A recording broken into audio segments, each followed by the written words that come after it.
नमस्कार मित्रांनो, कृषी विभाग केंद्र वर्धा या ठिकाणी डायरेक्ट तुमची इंटरव्ह्यू होणार आहे। पोस्ट कोणत्या आहेत बघा, यंग प्रोफेशनल 2 आणि यंग प्रोफेशनल 1 याच्या एक एक जागा प्रत्येकी असणार आहे आणि त्याचं क्वालिफिकेशन बघा MSc ॲग्रिकल्चर आणि BSc ॲग्रिकल्चर असं दोन्हीचं क्वालिफिकेशन असणार आहे।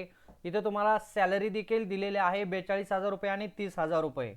तर या इंटरव्ह्यू ज्या आहेत त्या इंटरव्ह्यू 15/7/2025 रोजी होणार आहे आणि इंटरव्ह्यूचं ठिकाण बघा काय आहे, chamber of senior scientist and heads, कृषी विभाग केंद्र, सेलसुरा डिस्ट्रिक्ट वर्धा, तालुका वर्धा या ठिकाणी तुमची डायरेक्ट इंटरव्ह्यू असणार आहे। तुमचं रिपोर्टिंग टायमिंग जे आहे ते 9 AM to 11 AM तुमचं रिपोर्टिंग टायमिंग असणार आहे आणि त्याच्यानंतर तुमच्या इंटरव्ह्यू घेतल्या जाणार आहेत। ज्या विद्यार्थ्यांना या ठिकाणी जॉब करायचा आहे, ज्यांचं MSc आणि BSc ॲग्रिकल्चर झालेलं आहे, त्यांनी या ठिकाणी निश्चितच इंटरव्ह्यूसाठी जायचं आहे।